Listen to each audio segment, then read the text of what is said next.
two lies in one at the same time. She's not really wanting her firm to know that her daughter's a drug addict. Exactly. Yeah. I can't blame her. Well, they represented what was it? Wellbretza. Hey everybody, we've been getting a lot of requests for the new Matlock show, and the problem is the episode that I wanted to review has a lot to do with family law. I know almost nothing about family law, but she does. I know a lot about family law. My name is Josefa Rodriguez. I'm a family law attorney here in Arizona, and I'm going to be assisting Jeremy today on watching Matlock together. You're gonna assist me on watching Matlock? Yeah, I'm going to assist you watching Matlock. Thank you so much. Might be a little nervous because it feels like we're finally about to break this whole thing wide open. A marketing document. So not only did Wellbretza know the opioids were addictive, they aggressively pushed them out into the world. So that's gotta be what went missing. And Shay alerts Senior that it's in discovery. Senior's out of the country and calls Julian. So we have to place Julian at the scene of the crime. Prove that he was in that document room 14 years ago. Any ideas outside of a time machine? You know it, baby. Fun fact about me. So my very first job in law was document review. And I was doing review related to the opioid epidemic. And Really? So when they're talking about, we've got documents that prove that they knew that these opioids were addictive and that they pushed them out anyway. That's a fun fact I can relate to because I've seen documents like that. So obviously can't say who the litigants were, but we were representing a pretty large litigant in the opioid epidemic. So Never mind. This mentorship is not about babysitting. It's about your Professional growth. Yes, but also setting clear and achievable goals. I 100% agree. Which is why I made a list of ways for us to attack our class action, which I believe is the key to us winning the race to partner. us. Yes, of course. Well, how about you hold on to that? Okay. Because first, we need to focus on Paloma de Leon. Hopefully her ex-husband pays all his child support today so she can put this custody stuff behind her. okay, so wait, I just in this scene counted. We're going to win a class action. Yep. A moment ago, Miss Matlock there was talking about criminal defense or criminal prosecution. I can't tell which one, but it was criminal. Right. And now we're into family law. So how many areas of practice does this one firm have? Many. So you often see large law firms have their hands in almost everything.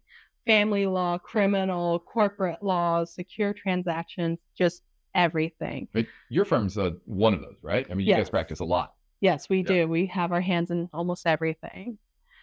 But in this case, I just wanted to make commentary where about this relationship that they kind of showed up about the mentorship. So a lot of times in our practice, we always have a mentor as attorneys because when we graduate law school, we know nothing about the practice of law. And I'm sure you can relate. So we often reach out to mentors, have higher ups to assist us on our path for the legal career. And this is just, I guess, the beginning stages of that type of relationship between these two characters. And unfortunately, the associate, she needs to know about boundaries. It's not very often where I have an associate say, let me watch your kids. No, thank you. But I will let you handle these cases with me with my supervision. So I just wanted to make a little commentary about the mentorship relationship. Don't talk over your senior attorney. That's free advice for you newbie attorneys out there. But they don't like that. Nobody just likes that. wait your turn. I'm gonna ask you one more time. I'm not switching nights. Will you at least listen? Just so you can meet with potential clients and edge me out of this partner race. No, thank you. This is a new low for you. No, for me.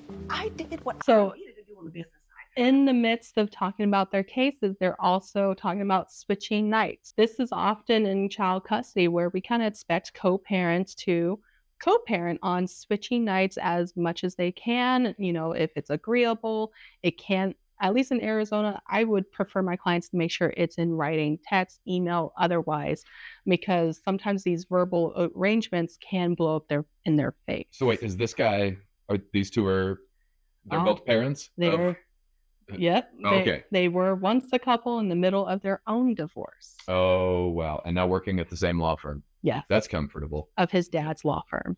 I love it already. So, but your advice there, so if you are going to switch anything in the parenting plan and both agree to it, it's got to be in some kind of writing. Yeah, it has to be in writing because at some point in form where they decide to say, no, now you're taking parenting time away from me, you want to make sure you have some documentation evidence to show that, no, we agreed to this. So it's just always to do your best, keep it in writing. A simple text is fine. 2 of my feet, minus a big toe. Boundaries. Wow. Okay, this is the part where you tell me that I'm being super literal, and I say I'm just being super detail-oriented, and then you say that's just another word for manic, and I say I'm super sorry. And how often are young new attorneys manic? Wait, that's a good question. So I went out on my own right out of law school. Okay. I did the document review job and built my firm at the same time. You went to work with the Attorney General's office. So you actually were around a lot different dynamic than I was. So that's actually a good question. How many new attorneys are manic like this? Actually, I could count on both hands. 10 out of 10. Almost every single new attorney is manic because they're either try to get into the courtroom just to get their feet wet. They're trying to please their mentors or at least try to learn and establish some type of relationship. So it's a totally different world whether you're in going right out the gate, right? You're your own boss. You get to say what you want to do with your practice. Whereas you're jumping into the public or even the private sector where it's a much bigger firm, you have to build those relationships just so that you can get into that doorway or into the courtroom. So when it comes down to people pleasing, there is a lot of people pleasers, but at some point they need to, cut the proverbial umbilical cord. She needs to do that here. Okay. Sarah, thanks. Oh, sorry about that. No, Maddie, I'm sorry for the way that I treated you. My mentor and I are working on my interpersonal skills. Well, I appreciate that, Sarah. So we getting into that big class action today? After we settle a child support case. Oh, I wouldn't know where Olympia handled that sort of stuff. Oh, I know I mentioned that yes, firms have their finger in many pies. Yeah, that happens a lot. But Mrs. Matlock here practices all 3 of those areas herself? Yes. Oh. So the whole entire thing about this show is that they have their hands in almost everything. And if I remember correctly, this is the only one that is family law oriented. It's very rare where you have a legal show have family law and be its prime exhibit or their prime episode. And this is just the one where I'm like, okay, I could talk about this because it handles child support, handles child custody issues. But she is, in other episodes, is she Mostly strictly corporate law, strictly criminal, or is she just all over the board? She's all over the board. Okay, so she's a typical TV attorney then. Yeah, TV attorney. Gotcha. Mary physical custody while her moneybags ex-husband Bruno maintains visitation rights. But where the money bags come from? Overseas business. We just found out he's been sheltering money in an offshore account. Which is why today we're reopening the child support agreement. Never ceases to amaze me what men think we won't find out about. I'm sorry, I didn't catch that. Okay, so that covered a good, bird's eye view of that case. One I could comment on, like whenever you're debriefing your staff, your associates, this is what the case is about. You want to be really quick about what the summary is. In this case, I got, okay, this is a post-decree modification of child support only because they found offshore accounts that greatly shows that he has funds and income to support their child. The wife has primary residential custody and dad has some parenting time. It's not really disclosed in this scene on how much that may be, but it's just important to note that in this small debrief, they went over those factors in such a short amount of time, which often as attorneys who had associates working with them, we had to debrief them into the case to give them a bird's eye view. Okay. So when we say post-decree, we're talking about these 2 people are already divorced, but then we found additional facts afterwards. So we're going back and rewriting what we agreed to in the divorce. Correct. So when it's a post-decree, it's often, you guys been divorced and sometime afterwards you can modify. And the only time you can modify a decree, and I want to emphasize this, is you can only modify child-related issues, whether it's legal decision-making, child custody, and child support issues. You can't go back on what the decree says necessarily on the division of assets and debts, that's done, especially if you didn't go ahead and file an appeal within that 30-day timeline. You can't go back, but the only time you can is if there's undisclosed assets, So right? one of those issues you could say address spousal maintenance or alimony, right? Well, not well, you can, especially it's really rare. Let's just say that. It's very rare where you can go back and say, "I wanna relitigate spousal maintenance." It really depends on what that decree says. Either the court said you are not eligible or entitled to spousal maintenance if you went to trial, or you negotiated and came out to a consent decree saying, "I am forever waiving my claim to spousal maintenance." Hmm. It's gonna be really hard to say, "Judge, we need to set this aside to show that there was fraud, duress, or any type of coercion." And in this case, there could be fraud because he did not have that disclosure. So you can reopen, but it's very narrow circumstances and it's a very high burden. Interesting. In your own words, can you tell us why you and your husband are here today? Because my daughter Ellie is a drug addict. So we are requesting sole physical custody of our grandson. Maddie.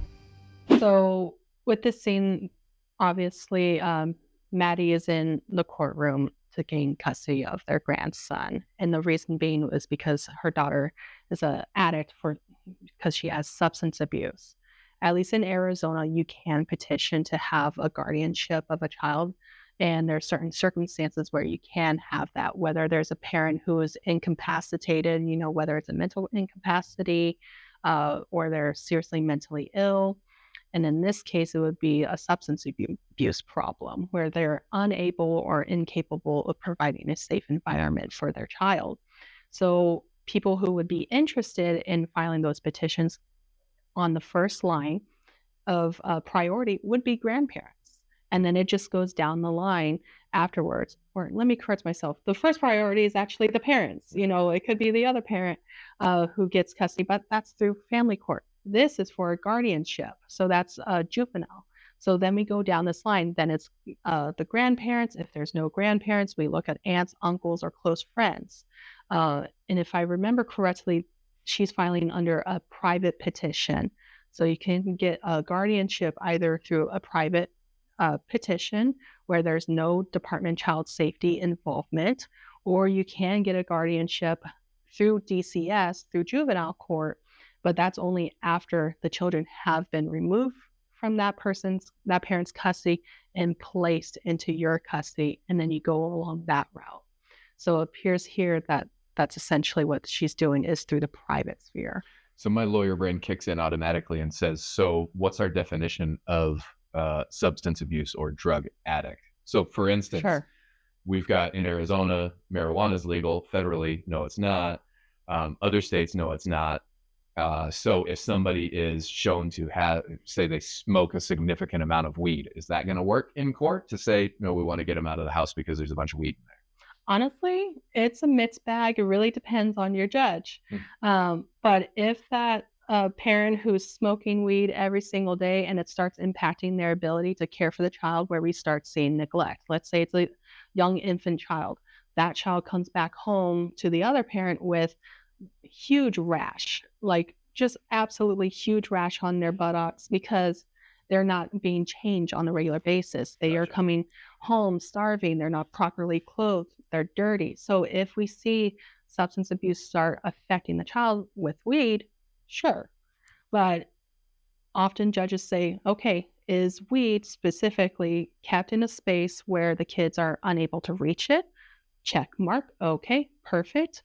Are they using marijuana during their parenting time? No. Okay, check mark. Perfect. As long as it's not during your parenting time and it's not affecting your kids, you can use marijuana, not to excess. You want to make sure that you're caring for your children at the same time. So, but when it comes down to the higher illicit drugs such as heroin, meth, MDMA, ecstasy, cocaine, that's where we start to say, no, we need to remove that child because there's other factors that could affect not only just neglect, but we often see a trend where there's most likely abuse or very wrong decisions, aggression that comes along with those type of drugs versus marijuana, where, you know, your opinion or not, it's kind of mellows you out just a little bit, right? Whereas the other illicit drugs, they're not there to mellow you out. They're there to make you feel nothing, do nothing, most likely taps into an aggression that you're not, sure of. But that's why we see with those drugs, the judges and DCS would be more involved in saying, no, we need to protect the children because there's other factors involved. What about, have you ever had to run into a situation, and obviously don't talk about case specific, but what about something like obtained a prescription drug illegally, brought back a prescription drug from Mexico or whatever like that, and it's something like Adderall? Is that going to be? It could be legal here, but he just the person got it cheaper in Mexico, but it's illegal. He doesn't have a prescription. Is that going to affect it? It's going to affect him because if you're not prescribed it, if you don't have a diagnosis, like in Adderall, most commonly is used for ADHD type of treatment. If you don't have a diagnosis and then you don't have a prescription, you're going to be in trouble, So I can't really say for sure that I had a case along with that. But if you don't have a prescription or for that drug or a diagnosis that would require that prescription, you're going to be in deep trouble. Oh, that's my grandson texting me. Can I call him back? Of course. Hopefully I can shut this down so we don't wind up in court again. Does she have? Well, technically she does not, because what we saw was a guardianship case, and they asked, do you have child custody experience? Right. Technically not the same, right? Technically not the same. So the lie that Matlock is trying to get across to everyone in this firm is that, her daughter died I believe in a car accident. And that's what she's telling everybody. And she's divorced and her husband's long gone and I think dead. So she just got custody of her grandson by default because her daughter passed away, versus what actually happened in her reality is that she had to go to court to get a guardianship. So she's playing a double life, two lies in one at the same time. She's not really wanting her firm to know that her daughter's a drug addict. Exactly. Yeah. I can't believe her. Well, they represented what was it? Bretza. Oh. Yes. Driver's license, American and Spanish passport. She can't take my passports. And he's right about that. She can't. So that's just her talking smack. It's just talking smack at the end of the day. I'm not sure how she could revoke his license unless he's broken any other additional laws, which I think she's kind of alluding to, but her passport, I don't think you can. It's just all fluff just to get that person in line with the negotiations. Even if she did have any ability to influence that, really she's going to hand it to a prosecutor who's actually going to probably do those things. Correct. Yeah. Mexico next month. No way am I subsidizing that. Bruno, my father's sick. Y tú, ponte las pilas. See you in court.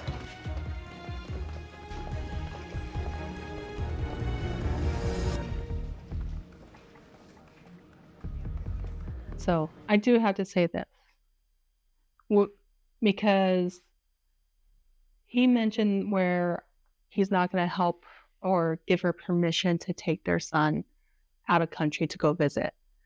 Often in child custody cases, especially in Arizona, if you're going out of state, let's say from Arizona to California, that's a typical type of vacation where you could just notify the other parent, especially when it's during your parenting time. Now, when it's out of country travel, you're going to have to most likely get permission of the other parent to just travel with the child. Well, especially if they don't have a passport yet, you're going to have 2 parental signatures on that passport application. Exactly. And if I remember correctly, they have joint legal decision making. So both of them do have to sign, regardless of whether or not they have joint legal decision making. They're going to have to sign it. And the only way for her to get a passport without his signature is if she goes back to court to get a court order to say that she can. So I just wanted to make a little comment there. From the looks of it, your ex-husband may not even show up. We got this.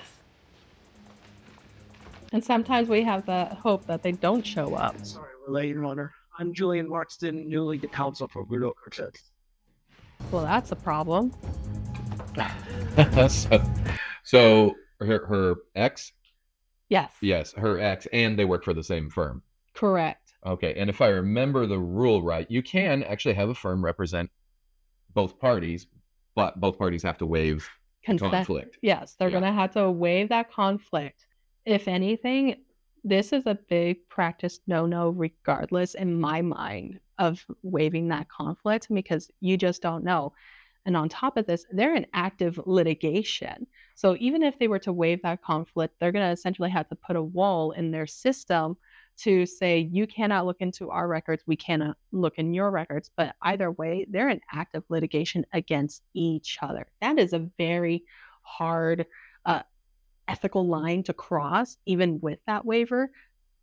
There's times where at least in my firm, we've often did represent the defendant on someone that we were suing, but the only time when we did was when they were suing someone else that is not our client. These are two clients suing each other, which is a big no-no.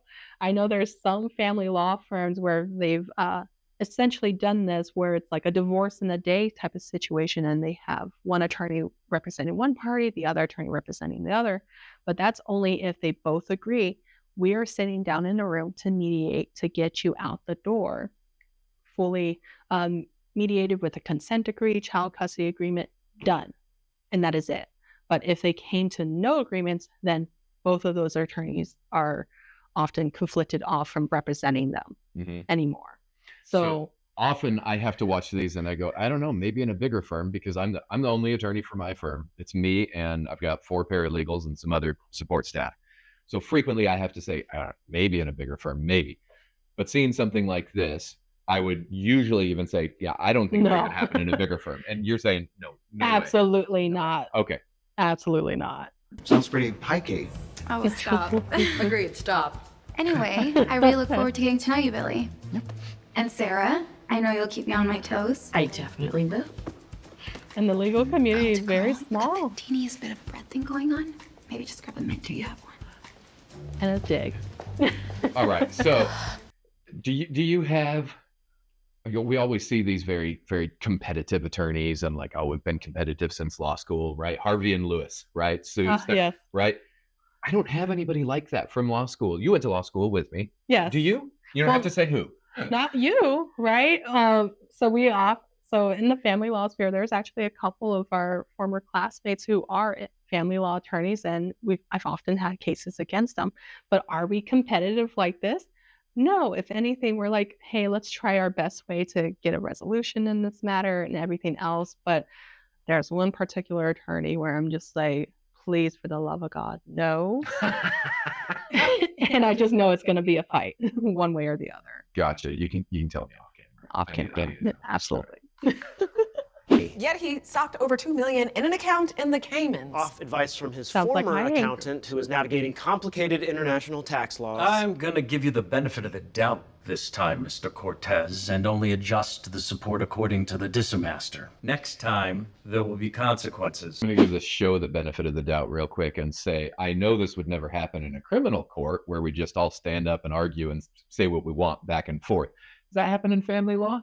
Often, actually, yes. It works like this? Sometimes it works like this. Family law is kind of lax in the sense of we're just going to be talking to each other about certain issues, sometimes out of turn. So it really depends on the judge on how they operate their courtroom in family law. Anarchy. It's just, yeah. Family law is a lot of anarchy. You can't control what happens or whether or not the rules really apply, which we're going to have a discussion about how family law, like when it's in practice, how does it work? Violated the screen time provision of the divorce agreement and bought Tenoch an Xbox, which stays at her house, so he never wants to leave. And worst of all, she's been bad-mouthing my client. A 7-year-old shouldn't know the meaning of the word affair, Your Honor. Is this true, Miss De Leon? He overheard us arguing, but that's not why he didn't want to leave. That's a giant stretch and leap of saying alienation.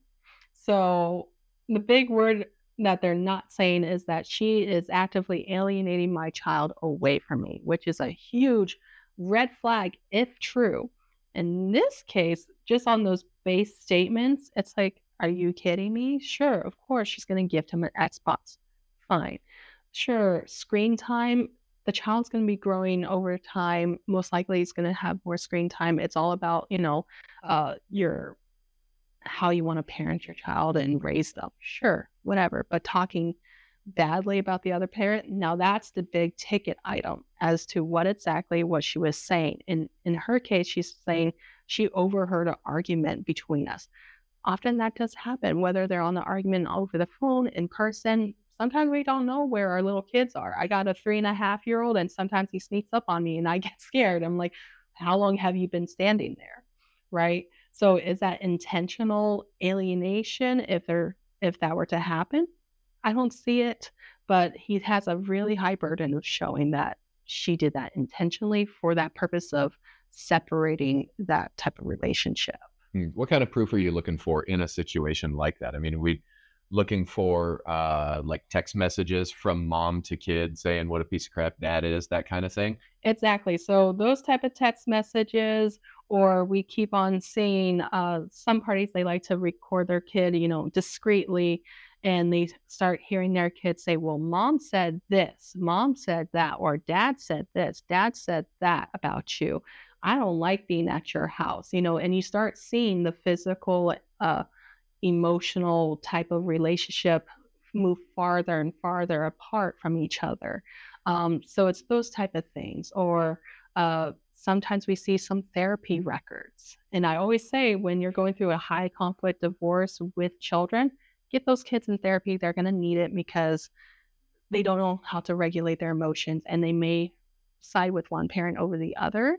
And it's just about making sure that relationship stays intact. But if we keep on seeing where they're moving farther away and they're starting to disclose, saying, mom said this, dad said that type of situation, that's where we start to see the evidence pull through.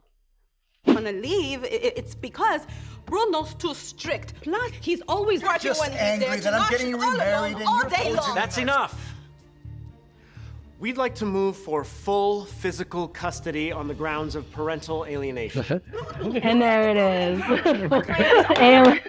We're gonna just say that to the court. That's not gonna go in a petition or anything. Right? Absolutely not. The court will just say, brief it. Brief that petition. I'm not gonna let you just stand there and say oral motion for petition for full custody based on alienation.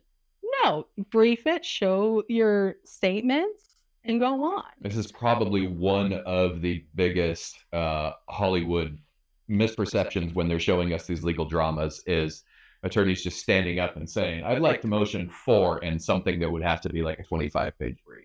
Yeah, exactly. And the only times where I see where we can do oral motions during the hearing are on minor stuff. Sometimes it might be drug testing, sure, or saying, Judge, we would like to make a motion to set an ADR, an alternative dispute resolution conference, a mediation, or some other type of aspect, but not a big potato like that. The big meat and potatoes of this is that petition, and that's a huge change.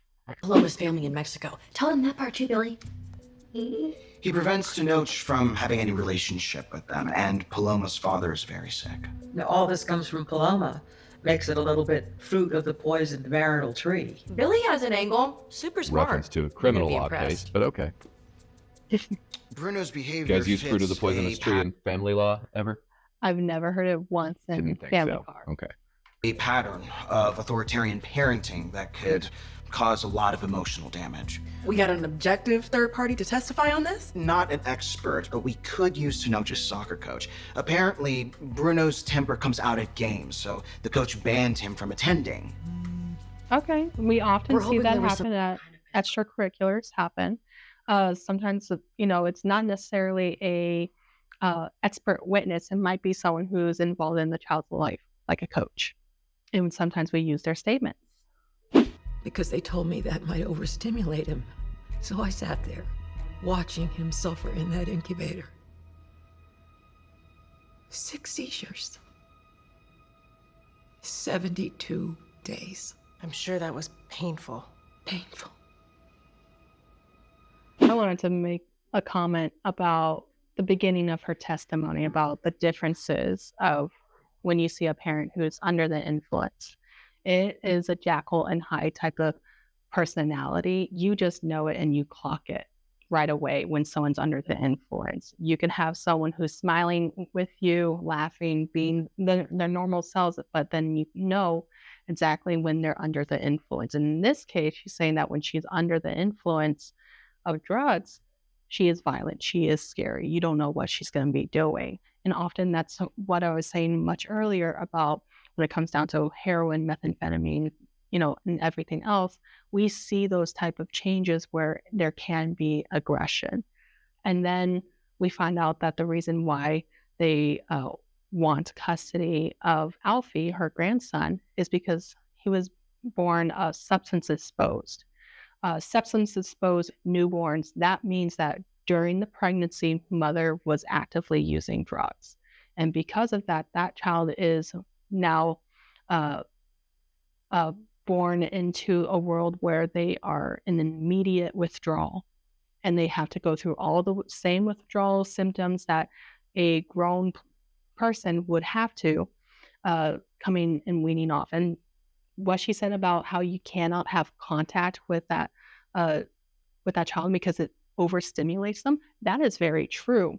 That is the most difficult time because as soon as you're watching this child who is struggling during this withdrawal system, all you want to do is hold them. Right. So I did want to state that this is exactly why guardianships are present to ensure that the child is safe, especially when that parent is not having long-term sobriety. That's a lot deeper than the comment I was going to make. I was going to say this attorney sucks at her job. You should just let Matlock sit here and testify and put all of this on the record when she was asking yes or no questions. Right. Yeah. And so, okay, so let's talk about yes or no questions. So I would imagine that she's on cross-examination. Mhm. So of course, you could kind of lead a little bit, yes or no. And her problem is not stopping her, saying, okay, it's just a yes or no. You want to control the testimony that's coming out and say, no, it's a yes or no answer. And some of these questions are kind of open-ended, and she just let her go. If I was, Maddie's attorney, I'm like, keep on going. Yes, she's letting you keep on testifying, so do it. Yep. You're making my job easier when I have to do redirect. Opposing counsel's doing his job for him. He's just going to sit there and be quiet. And sometimes I've done that where Yeah. I'm just like, continue, go on. I don't need to object or anything because you're doing my job. Emergency room with a burn on his arm. Tea kettle accident, she said it was. But I don't know how an 18-month-old climbs up on a counter by himself unless his mother is high. Objection, Dad, Your make Honor. her stop, please. You know this isn't right. Getting through some Before he went to his dad's house. of the just drama so we can get to the courtroom drama. He thought I was doing the right thing. Well, this part is actually about what we do on client management with The our social clients worker is because coming to stay with you. family court attorneys, we had to deal with all those type of emotions on a day-to-day basis. So with Maddie coming into that room to try to calm her down, I've done it many times and it's very normal. The emotions that I have to deal with from my criminal law clients don't actually come from the clients. It comes when my client is incarcerated and I get to deal with the family. Yeah. Every time. Incarcerated individuals, a lot of times, actually maintain a pretty level head. Maybe they know they have to. Maybe it's a defense mechanism. But the family, on the other hand, are just worried sick all the time. And who can blame them? Right. So, but that's where I deal with the emotional baggage of criminal defense. Mandated parenting classes. For both of you.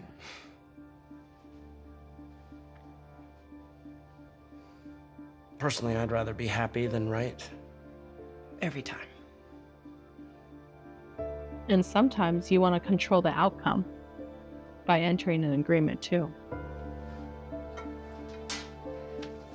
So let's go ahead and finish that. Okay, so the case settles here, but what you just said is really interesting, especially, it's interesting about every form of law, but family law to me especially, because to me, family law is an oxymoron, right?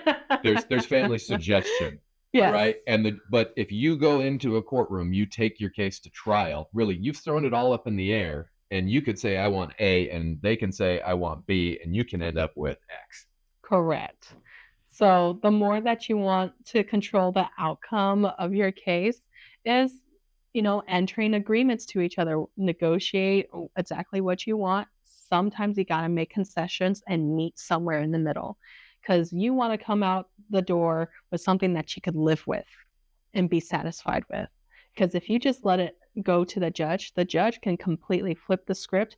Both parties will leave angry. There could be one party that leaves really happy, but that still means that the other party who came out angry is not happy will go back again and modify and keep on going. So it's just best to put your best foot forward, come to an agreement, control the outcome that both parties know. I could live with this at the end of the day. So there you have it. We've got this episode of Matlock, which we're probably not going to be doing the whole series, but that's okay. This was season 1, episode 12. Yes. And this was Josefa Rodriguez. Yes. Nice of you to have me. Right. Glad to have you. We should have you back again. Yes, absolutely. All right. And check out the other reviews that we've done, and we will see you next time. See you.